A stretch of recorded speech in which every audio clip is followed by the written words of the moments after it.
From Chicago's CAN TV, this is Chicago Newsroom. Well, hi there. Welcome to Chicago Newsroom here on CAN TV. On today's show, we're going to do a couple of things. But first, for years now, I've had this little private mind game I play when I walk along the lakefront and I come to that iconic view. We've all seen it, right? From about where the Chess Pavilion is at North Avenue. I think about how it's changed in the 50 years that I've been watching that skyline, starting with Hancock and Sears and through the condo tower boom of the 80s and so forth. And I try to imagine that in one flash, I could just be standing right there at that spot in 2070. What's it going to look like? Well, to me, it looks like we're in the early stages of one of those huge physical transformations right now. A lot of new buildings, but also some significant structural changes in what we are as a city. Are there going to be retail stores in 2070? Will there be what we now call malls or movie theaters or concert venues? Will there be so much need for public spaces at all? Will there be places where what we think of as industry happens, where you make things, or will you just need to go down in the basement and make it on your printer? O'Hare's being completely rebuilt. That's probably a good thing, but there's a massive move from the suburbs back into the central cities, especially Chicago, although I think it's not as big or as long-lasting as you think it might be. So let's not forget transportation. Will we have torn down the L's by then and the metro tracks because everybody has their own self-driving pod? It's just not like what it used to be. And if you're smart and if you're not just throwing up big buildings or developments and hoping people will come, you might have a chance at the future. You have to take into account the vast social upheavals we're going through. You have to try to guess where technology is going to take you in 20 years. And this is the big question for me. Will those business, professional, and political leaders have the courage and the wisdom to get us through all of this? Well, luckily, I got a guy. You know, I'm from Chicago. I got a guy. He's a guy who's written about business for decades. He's written for the Trib. He's been an editor at Crane's. He's worked in Governor Quinn's office, the BGA, WBBM radio, I don't know, all kinds of things. In other words, this is a guy who knows Chicago and knows what's going on and is as reliable as any as I can think of to sit and have this conversation. Bob Reed, Robert Reed, man about town, journalist, and all those things. Glad to have you back. Thank you. Good to be here.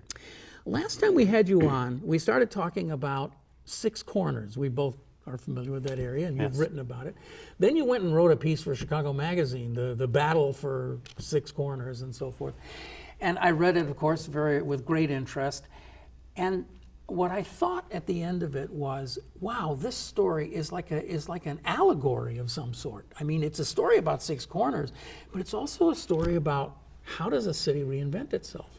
I had that same impression as well going into the story, and I'm glad that was one of your takeaways from it, because as you've outlined, there's tremendous disruption that's occurring at almost every level, political, in business, throughout the neighborhoods, the entire area, and we don't really know what it's all going to end up looking like or being like, but a situation like Six Corners where they have one or two or three tracts of land, huge tracts of land now that are ripe for redevelopment and can actually change the complete nature not only of that intersection but the surrounding neighborhood and then beyond. It's going to be fascinating to see how it ends up. And already you're seeing a tussle going on in that community. Do they want it to be the next Logan Square, the next Wicker Park, Andersonville, or do they want it to be something else? And one of the things that's occurred is that they're trying to put up a $120 million senior citizen facility, and there's been some pushback in the neighborhood, not because they're against senior citizens, but because they think if you put that in, that's going to actually stop it from becoming a trendy, happening neighborhood. Right. And I think similar things are occurring within the city and are going to occur within the suburbs as well, where you deal with all of these different issues. It was really of great interest to me because Portage Park, and where that neighborhood is not a distressed or depressed neighborhood. It's a functioning neighborhood. There's very little vacancy around or anything. So it's not the same kind of story as you would see when you're talking about some of the really unfortunately disinvested communities in Chicago where the shopping strip has just died because people have moved away. This shopping strip died because of social changes. Yeah.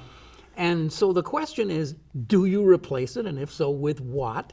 And you've got a really kind of dynamic alderman up there in John Arena, and they're thinking about these things. But it's curious to me about where it's going to go. Yeah. You also, by the way, have young versus old. You very much so, and one of the things that you're talking about that has brought this on is the demise of the Sears store there. Yeah. And as we all know, Sears is going away in bits and pieces, but going away nonetheless, as we know it. And that's leaving like a complete block that needs to be redeveloped. And then you have a bank that's gone and so on. People's Gas is leaving the area and relocating, so that's another huge tract of land. So in a way, it's a blank canvas where you can start working on it, but this is going to require a lot of upfront decisions. It's not just going to happen as it has in some other neighborhoods. It's going to require planning and agreement on what they want to be and where they want to go. I think it's a very tough nut to crack because there are so many different opinions. And as you say, this is a neighborhood that it's what we used to call a working class neighborhood. A lot of people there who are retired. You have an ethnic population. It's a bungalow belt. But at the same time, you're seeing a lot of fancy townhomes spring up, gentrification occur. It's going to be a real, worm's eye view of what's going to happen in other parts. It is happening and going to continue to happen in other parts of the city. I mean, I was just thinking, I'm a part of this. I don't live in Portage Park. I live nearby, but I'm another one of these people who is retiring in place. I have absolutely no desire. My wife and I, we don't want to move to Tucson or something. We love Chicago. We're going to stay here, and so that causes problems. That causes economic problems of a whole different kind because the housing stock isn't turning over the way you would like to see it turn over, maybe, or whatever. Well, that's right, and also, the people who are retiring and are lucky enough to have a nest egg and a pension and so on, they're going to spend that money. They have disposable income. But one of the concerns is if you have a senior citizen center with a cafe and a lot of other things inside it, they're not going to get out into the community. No foot traffic. They're not going to go to the shops. So that's where the tension lies. We also brought up, I mentioned earlier, about the suburbs, and again, I guess we just have to say, we're just going to have to talk very fast here today because we've got to solve a massive social issue in like 45 minutes.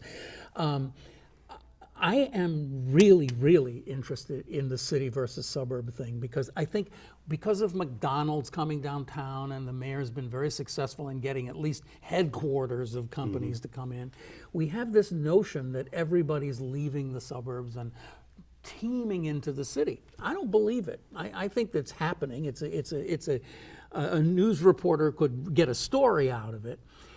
But I don't think Schaumburg's going away. I don't think, Flossmoor is going away or Morton Grove or any of those places. They, like Chicago, are busily reinventing themselves as something slightly different. They absolutely are. And, a good example of that is Caterpillar. It did not want to come downtown when it decided to relocate the headquarters from Peoria, but they went out to Deerfield. Now, their thinking is we're an international company and we want to get to O'Hare quickly.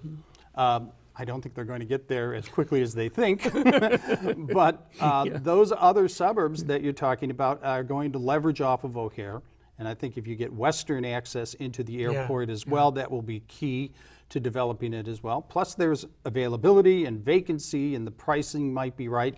I don't think it's as hot as it was a couple decades ago when everybody was going out to the suburbs to get cheaper office space and cut deals. There is an attraction to being in the city and chasing the millennials and whoever comes after them and going after that market and trying to understand that market. And to a degree, you have to have your brain trust there to see it. But at the same time, I think the prosperous suburbs are going to continue to prosper and will find ways to reinvent themselves. Now, we have some other suburbs that aren't doing as well financially. They have a lot of problems in terms of public being able to provide public services and finances, and that's a whole other situation. That is, and it kind of mirrors the city. Yes, if you talk about a tale of two cities, which is what we often hear, downtown versus the rest of the city, it's often a tale of two suburbs, the prosperous ones versus those that are really on the brink. Two kinds of suburbs. Two kinds. You mentioned O'Hare, and I thought that might be a good way for us to get into our beloved mayor, because I gotta say, I'm really impressed with the amount of work that's been done at O'Hare. I know that's not popular to say, but if we have an economic engine, it probably isn't Sterling Bay as much as it's O'Hare. If we don't have that, we've got nothing. And O'Hare was really falling behind. It was becoming a second-rate airport at least. And I'm kind of impressed with the fact that I know this probably sounds controversial, but I can sit on my back deck now and I can watch 3 planes come in at the same time, coming to those parallel runways. I know, and I sit there and I think, well, I hate the noise, but it's the sound of progress, you know. O'Hare is very important, and I think this mayor has acknowledged that. Hugely important. It is an economic engine, and to keep it modern and to keep it up to speed with international airports and international gateways is very important. And when you look at the amount of money that's being plowed into LaGuardia and other airports in the city in the country, O'Hare has to maintain that pace. So reconfiguring the airport so that you can get more out of it makes sense. Modernizing it makes sense, more amenities and so on. Okay, it all works. I think where the breakdown occurred was the outreach to the community. Oh, that. Yeah. I think if you live nearby O'Hare and those 3 planes are coming over, you might as well forget about enjoying your Sunday in the backyard. If you lived in what used to be Elk Grove Village, I mean, that's not a laughing matter. It's a very serious issue. Right, it is, and you know, some can make the argument, well, what'd you expect when you move next to an airport? And okay, there's a degree of truth to that, but the city has, I think, gotten a little better at connecting with the surrounding suburbs and the communities to try to soften the blow of this expansion. But no matter what, the expansion is coming, and from an economic standpoint, it's required, it's vital. You and I were talking a little bit before we went on the air about this thing in the Sun-Times. We're just jumping all over the place this morning. But Fran Spielman seems to be singularly at the Chicago Sun-Times leading us down this path that Rahm Emanuel might just surprise us all and not run for mayor. Are you buying any of this? I buy it a little bit, and I wouldn't have bought it in January, but the more I've been out in the community, I'm amazed at the anger there is toward Rahm Emanuel in so many different quarters. And when I hear it from small business people, it's fees. It's, I'm getting all these fees, and and they're giving these tax breaks to the big companies, and I'm picking up the tab for them, or at least that's what they think. Obviously, the situation with the police force and what's going on in the west and south sides of the city have been hugely important. So I thought he was going in kind of really strong. I've been a little surprised at these areas where the anger just seems to be out there. Now, will that translate into not re-electing him? I'm not so certain, because I don't think any of the candidates that have been lining up to run against him have been tremendously impressive. I don't even know if you stood them up side by side, if you had an idea of what each one of them really stands for. Rahm has a record that you can run against, but it's not without its accomplishments. And I think in the second term, he has actually been better in addressing some of the problems that came up in the first term. But people have long memories, closing 50 schools, getting rid of the mental health clinics, the whole thing about the resources not being deployed properly. That's going to be really tough to beat back. So I don't rule it out. And she's a pretty good reporter. So, yeah, I mean, it's interesting to me to note, as you say, that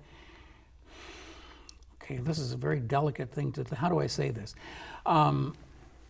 The people who agreed to have themselves run for mayor might well have understood that it was a hard hill to climb and that they weren't probably going to win, but they wanted to make their point, and they wanted to make it articulately, and many of them have.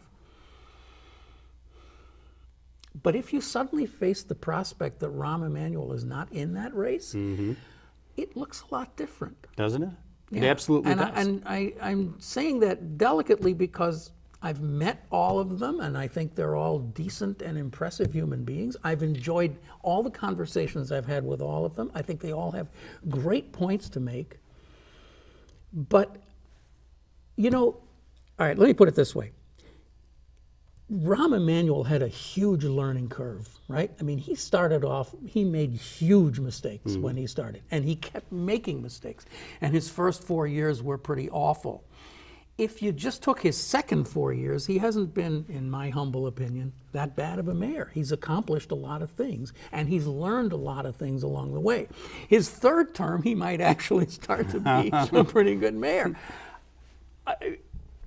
I don't feel like I want to start over again. This is not an endorsement of Rahm Emanuel, by the way, but I get a little itchy about the idea of having, Gary McCarthy or somebody come in and try to learn it over, or Troy LaRaviere or any of the others, which is terrible because next week Troy is going to be our guest here on the show.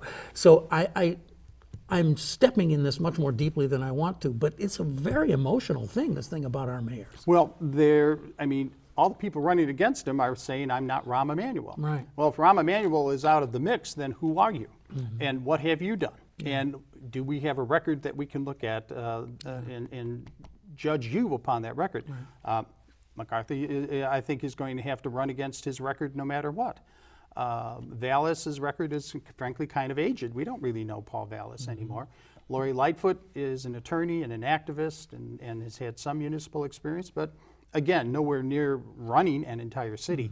So you're absolutely right. It would put everybody on a completely different level to sort of explain what it is that they hope to do and how to do it. You can't beat experience, and you're right, he's gotten a ton of it. I think when he started out as mayor, he was so focused and on the fiscal issues of the city that other things were neglected. And if anything, over time, I think he became a better politician in understanding that that is a road to nowhere. It's because you can talk about making the city whole financially, but if you're neglecting huge issues in the city, you're going to run into problems. If you're not making that personal connection. Right, which, I don't know the man that well, but I don't think he does it easily, making personal connections with people, but he's gotten better at that too. Yeah. So we'll see. It will be, if he stays in, I think it's going to be a really fascinating race. If he drops out, it'll be fascinating too, but for other reasons. You worked for Pat Quinn. I did. So you know a little bit about Pat Quinn and what an unusual character he is. Another guy who's been on the show a bunch of times. I always enjoy talking to him. Do you think that his ballot initiative has a chance?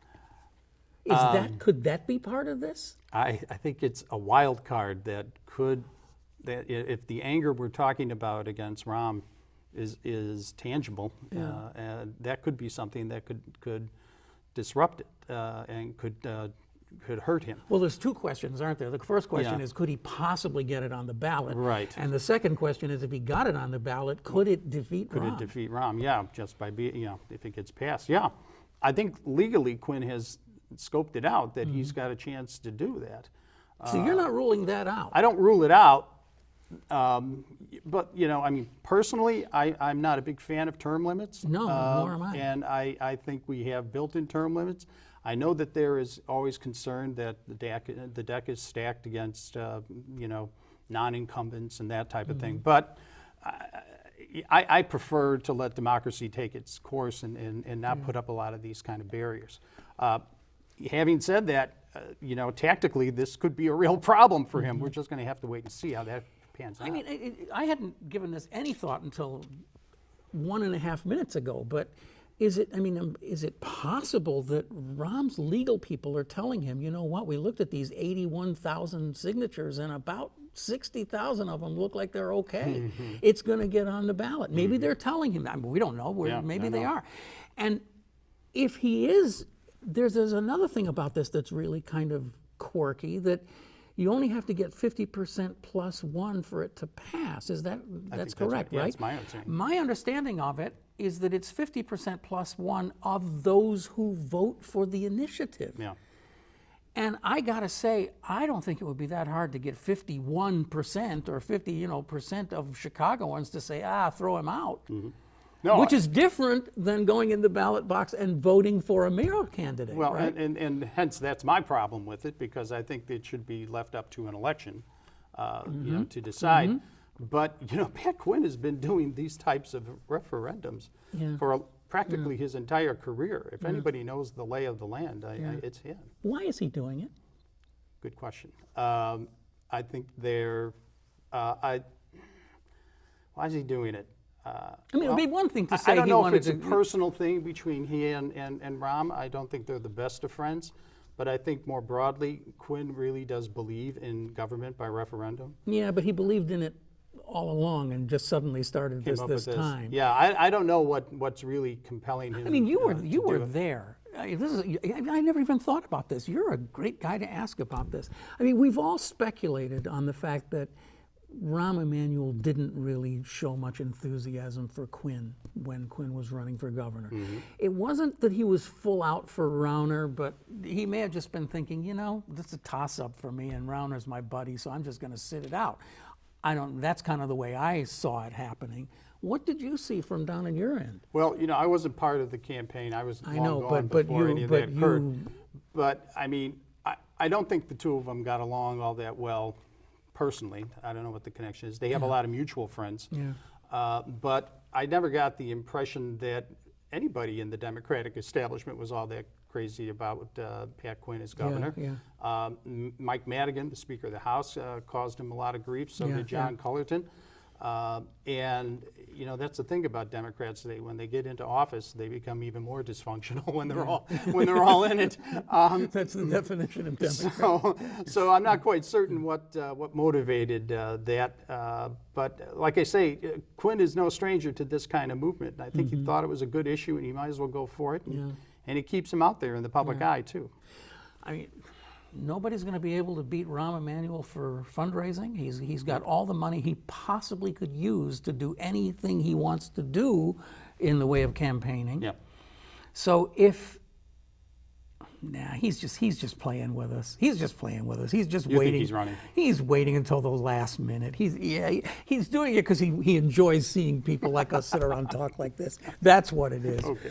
I mean, look, we just talked last week about this whole thing about the POBs, right? The pension obligation bonds. And it seems at first like such a harebrained scheme, but some people, we had Ralph Martira on last week saying that he thinks it might work. I mean, Rahm Emanuel may be able to announce in the weeks before the campaign that they just sold $100 million worth of bonds and that it's going to stabilize the pensions for the next 3 or 4 years. That'll get him reelected. Well, it won't hurt because the pension ramp is getting bigger and bigger, and the city's going to have to come up with a lot of money. And it's just this huge drain on the city finances. The pension obligation bonds are intriguing. They're usually floated by municipalities that are in really bad financial shape, and it's sort of a desperation move. In this case, they seem to be saying we can structure the bonds in such a way that we can ease the pressure on on our cash flow and cover our expenses and so on, and maybe even make some money down the road.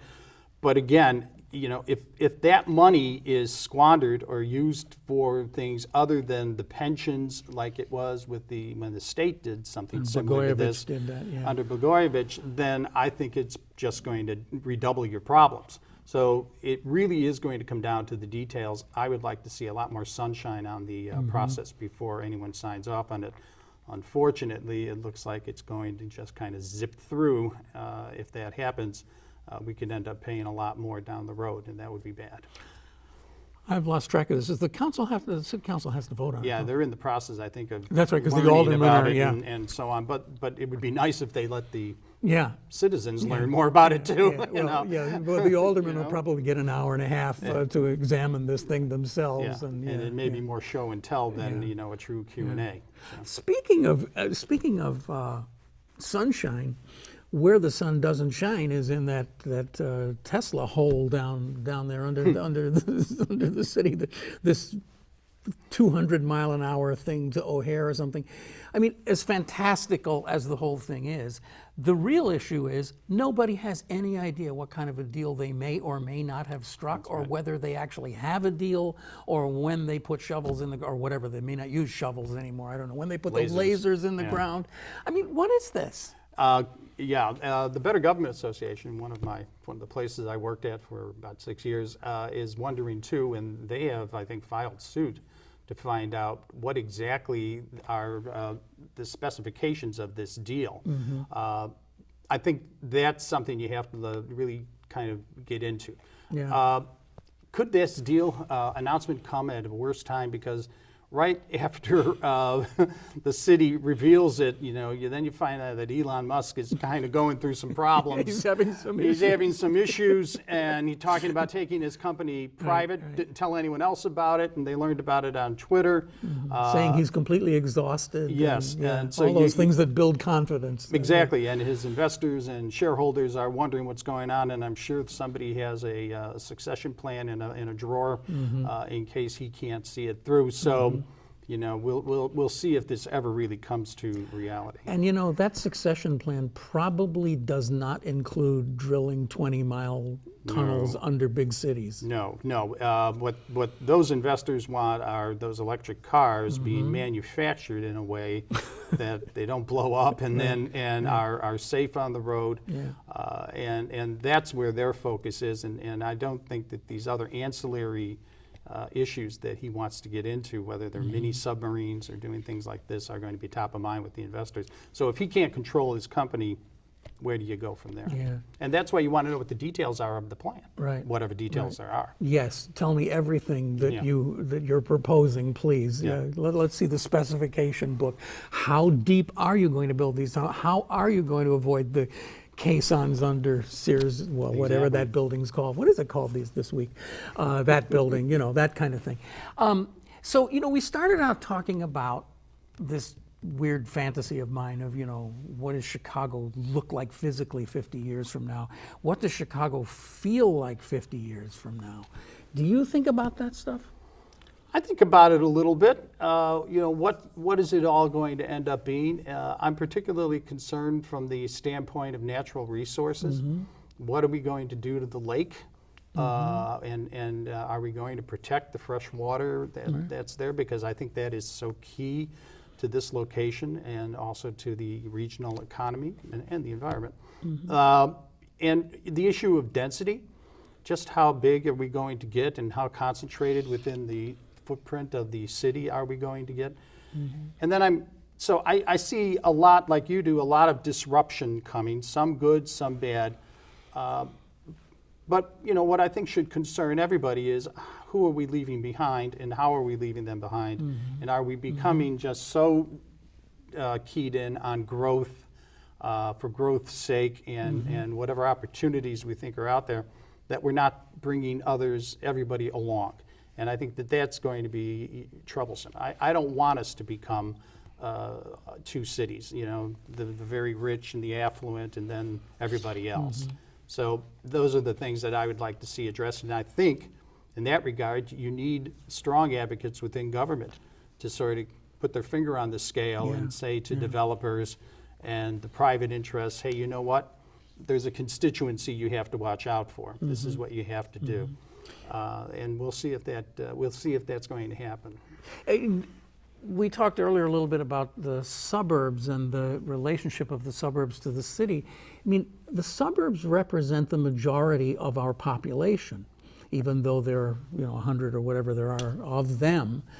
And that is a big part of what you're talking about here too, because unless in the next 50 years we're able to come up with some kind of a regional, at least collaborative, if not a government, then the Manattan-ization of Chicago will just continue on. And what you'll see is that the people who live in the city and the nearest in neighborhoods are just this kind of walled garden of incredibly wealthy people.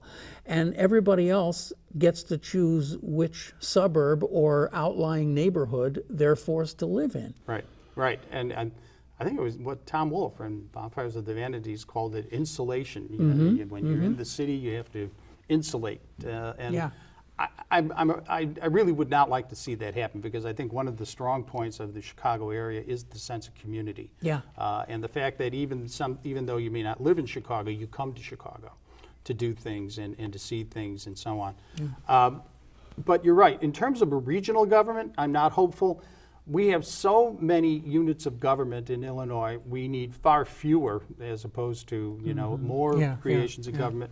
And we don't seem to be any closer to getting rid of them. There's been a movement in DuPage to get rid of some units of government, taxing bodies, and so on. But it has been a slow go, and I think it always will be, because there's just too many vested interests, before you do it. And business itself, I think, has just sort of learned to kind of go around government. They're not really engaged. To me, one of the biggest changes with the business community from when I started covering business to now is that you don't have what I consider to be the corporate titans who are involved in the city life in the way that they were before. More involved with the neighborhoods, involved more with improving the city and the quality of life.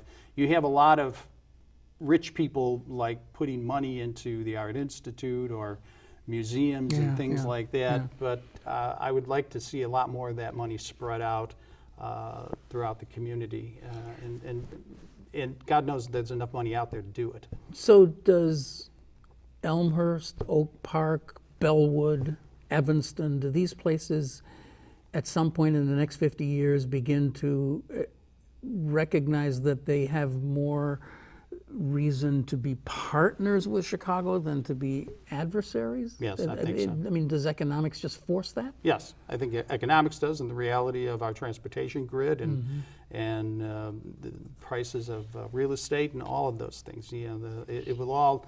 A healthy Chicago is good for the entire region, but as I say, there are too many people being left behind, and we've got to find a way to address that.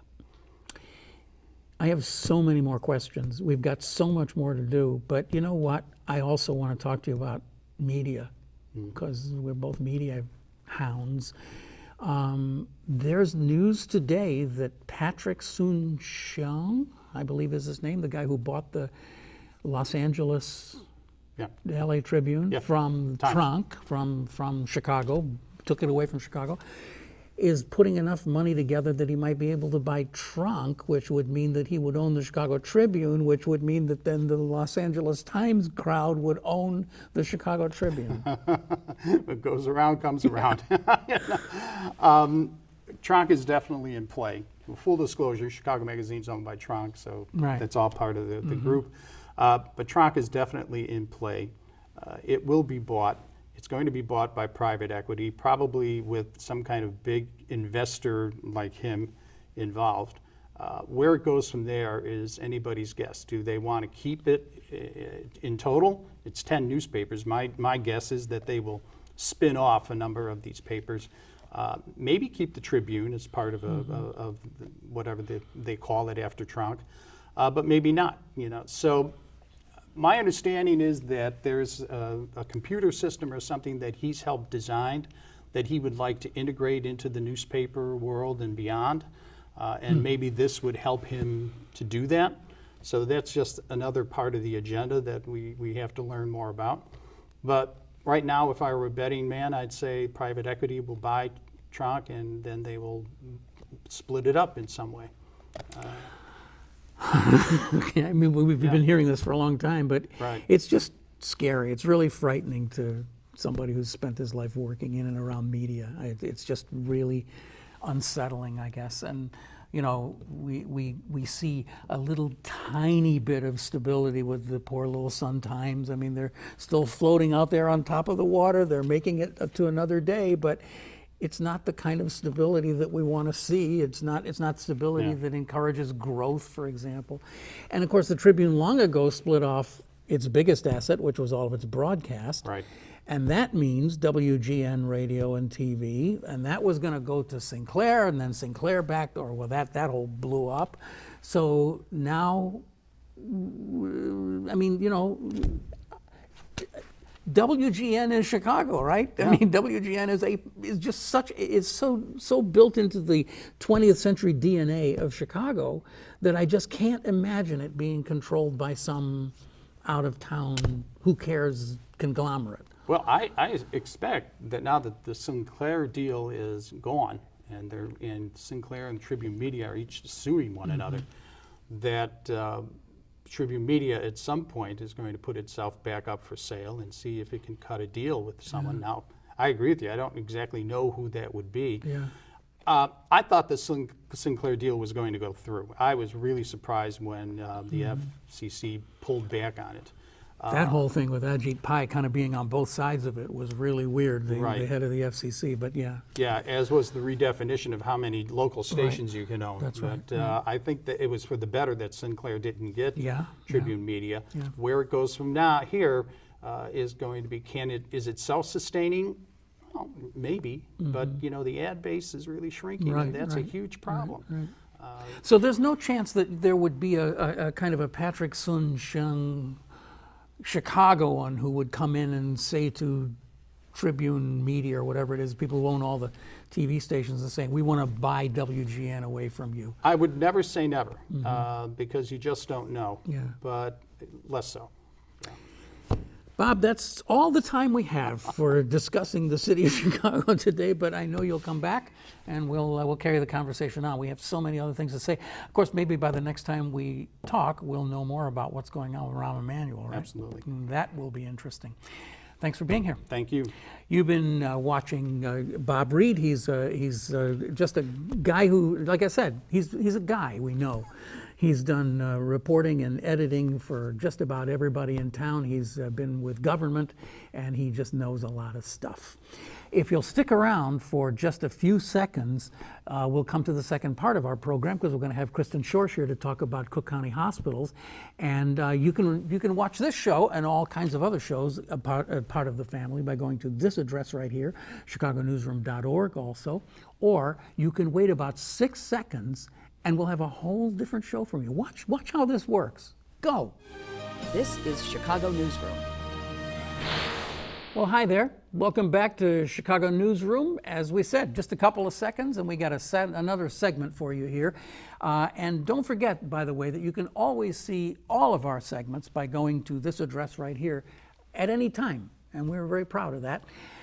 Our question for right now: should everybody in our society have the right to see a doctor to get medicine and have life-saving surgery when it's needed, even if you don't have the money? You know, that argument's been raging for 100 years around here, but here in good old Cook County, the answer's almost always pretty much been yes. And that's because the legendary Cook County Hospital, which has always managed to care for most of the people who can't get or can't afford medical attention, has been here all that time. But in the past couple of years, the amount of free care being given in the Cook County system has been rising really dramatically. And it's not necessarily because we're all just getting sicker, it's because other hospitals are finding it easier to send their non-paying patients to county. See how that works? One observer quoted in a startling news story by WBEZ and summed it up so well. He said, "Why would you devote more money to free care if you don't have to?" And maybe that's the topic of this segment today. That's why the Cook County system is on the track to provide $503 million worth of uncompensated care this year. And the reporter who brought us that story is Kristen Schorsch, who has just recently joined WBEZ. Welcome back. You were here back when you were a Cranes reporter. I was. Yeah. Nice to be there. And great to have you here, and congratulations on your appointment. Thank you. So you're covering Cook County and all that? Covering Cook County. Yeah, I'm on the politics and government team. Cool.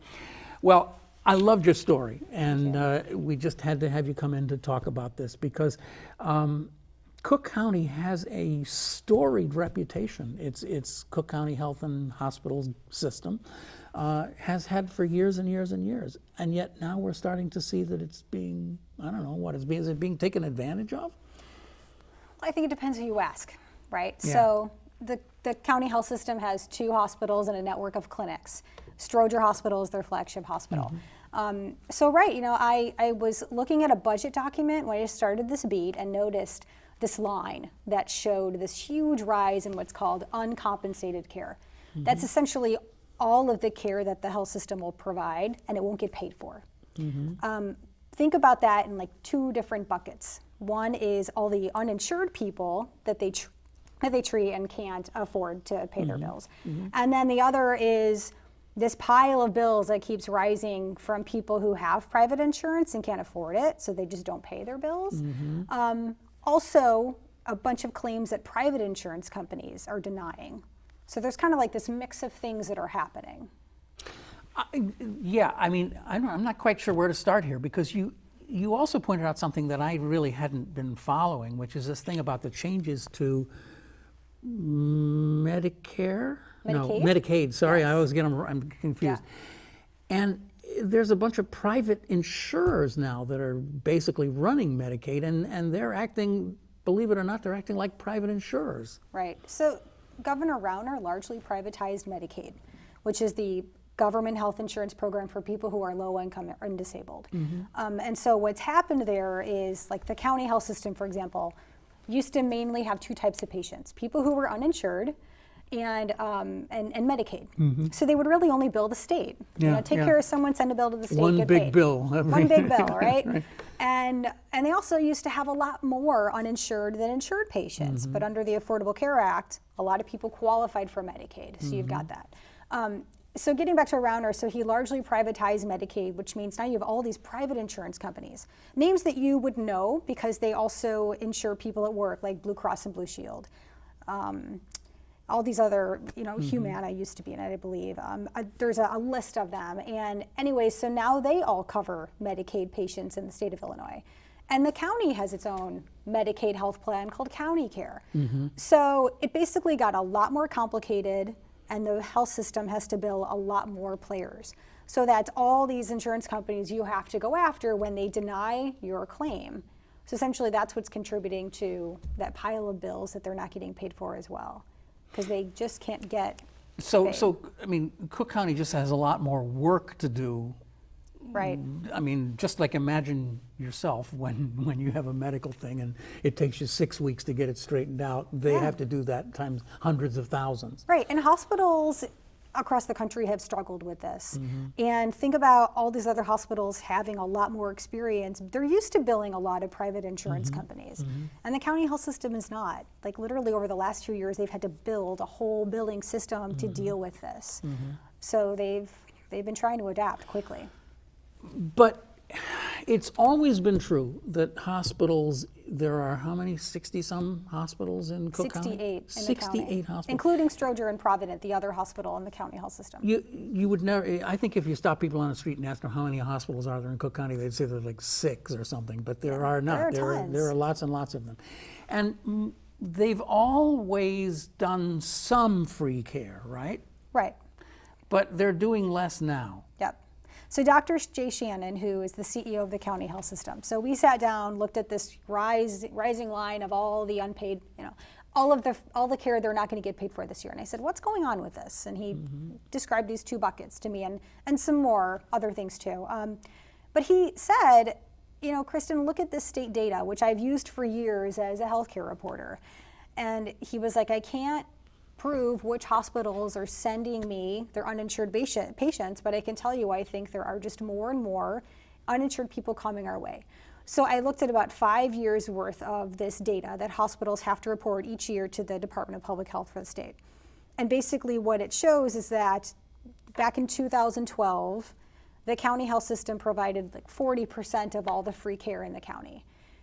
Fast forward 5 years to 2016, which is like the most recent available data, and now it's close to 50%.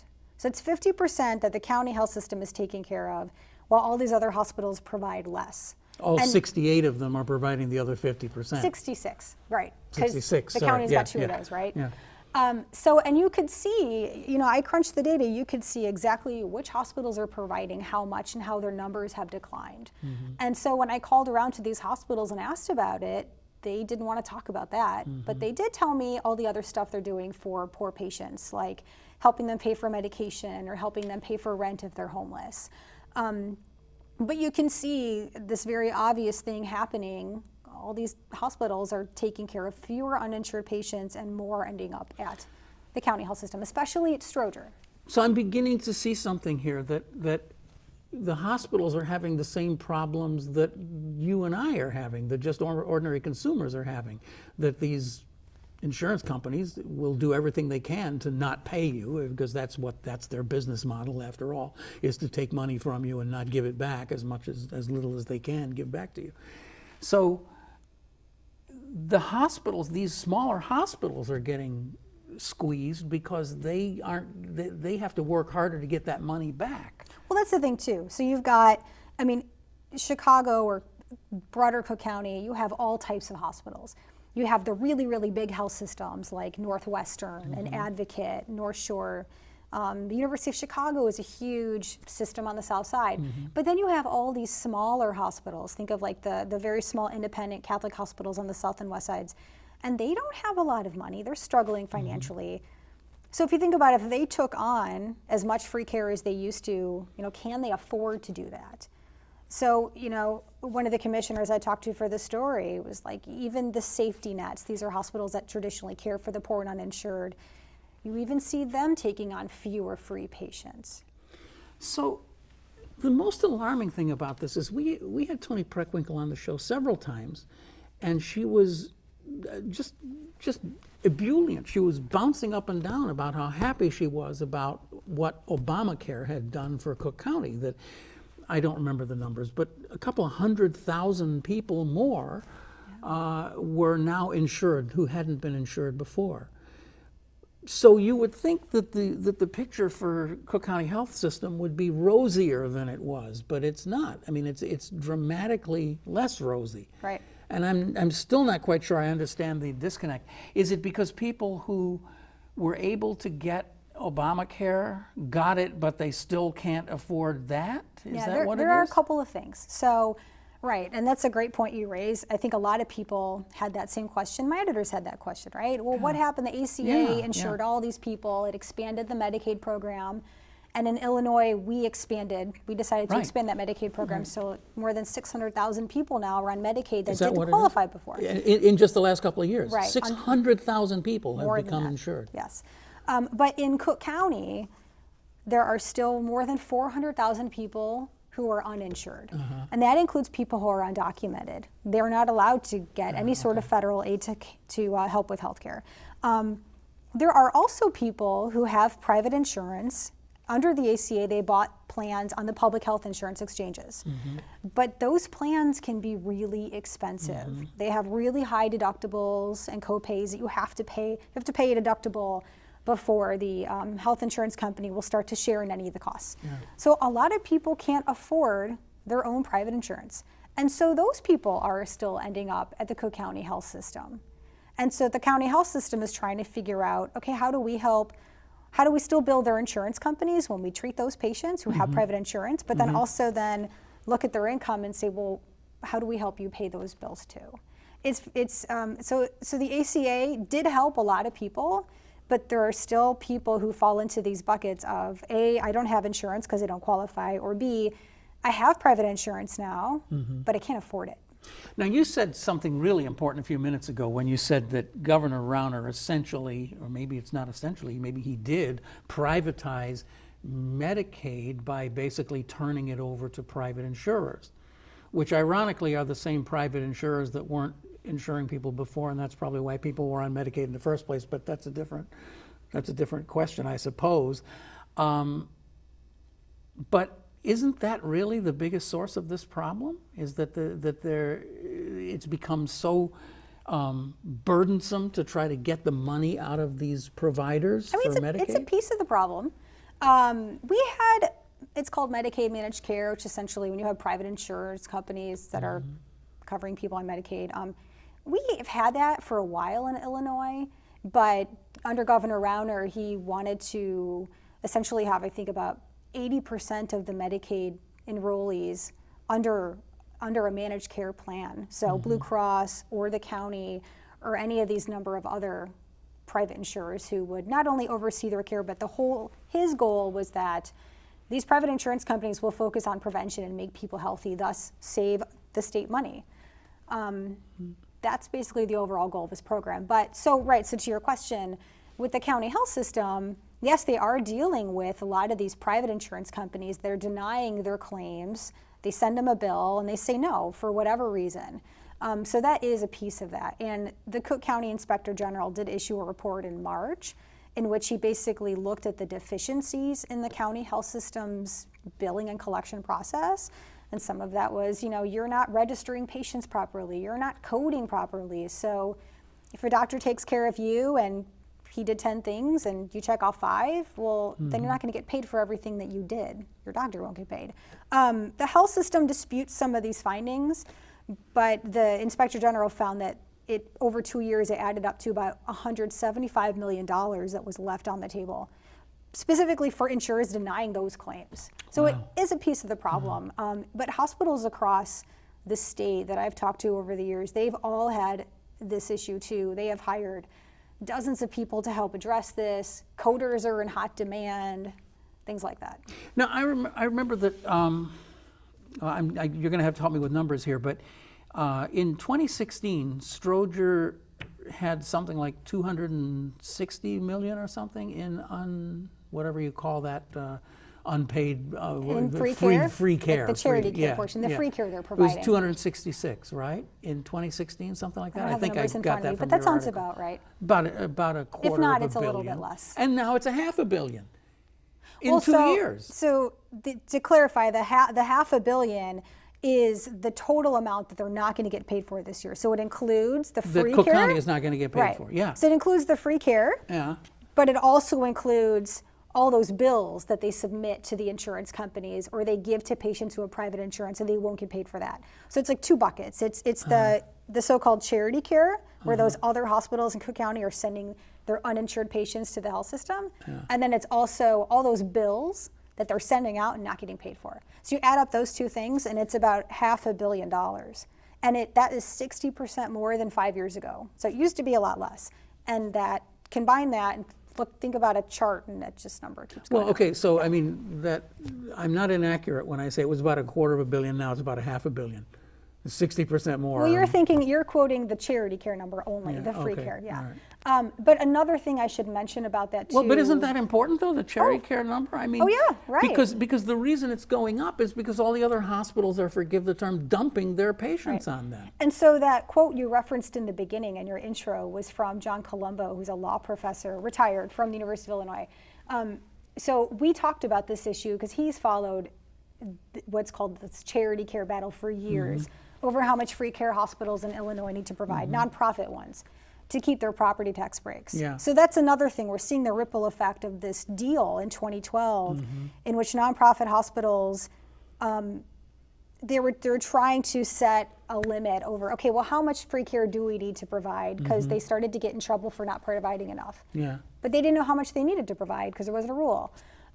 So essentially, the rule is that you have to provide a much broader bucket of financial benefits that would at least equal your property tax bill to keep that property tax break. But that doesn't necessarily mean charity care. It could be Right. other things. So that's what Right. you're seeing. They're Right. saying, oh, well, screw this. We're not going to do that because that's too hard and too expensive. We will help people pay their rent. Or this, Right. this You kind of could thing. do research. You could train doctors. So that whole free care portion, it's not a requirement.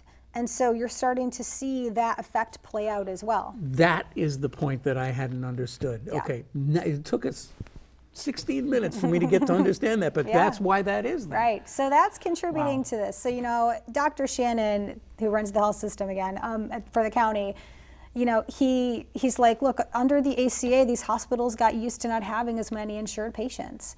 And so just look at their numbers and he pointed out his neighbors. University of Illinois Hospital and Rush University Medical Center are within blocks of Stroger Hospital. U of I provided $8 million in free care in 2016. Stroger's number you had in front of you, more than $250 million? $266. Why is there such a discrepancy? And Rush had, I think, about 20 million that year. Yeah. But why is it so And much Northwestern lower? wouldn't tell you. Well, Northwestern's was about 38 million. Oh, was it? They didn't Okay. want to talk about it. They didn't want to talk about it. But I mean, so to Dr. Shannon's point, why are these other 2 hospitals our neighbors? And U of I is publicly funded, it's state funded. Yeah. Why are they providing so little free care? Because they don't have to. Why would you devote more money to free care if you don't have to? That's what Colombo says. And on that note, Kristen, we'll have to leave it here, but wow, this is a fascinating story. I mean, you know, that's always been the story about Cook County Hospital. You can always go to Cook County Hospital and get pretty good care, and it won't cost you anything. That's always been the, but maybe it's not true anymore. Depends. It depends. As with everything else, it depends. Kristen Schorsch, thank you so much for dropping by. Well, I know we'll talk to you again. Now that you're covering county, we'll talk to you about a lot of county issues, because we don't cover the county board enough in this city, and they do a lot of important things. Yeah, well, I'll be doing that. We'll talk to you later. All right, Okay? thanks for having me. Kristen Schorsch joining us here on Chicago Newsroom, and I'm Ken Davis, reminding you that this is a production of CAN TV. David Resnick is our producer, and we thank him for that. And as we mentioned, you can see all of our archive shows, including this one and others, by going to this address right here. And next week, Tarara Boom Die, it's Troy LaRaviere right here on Chicago Newsroom. Okay, see you next week. Bye-bye.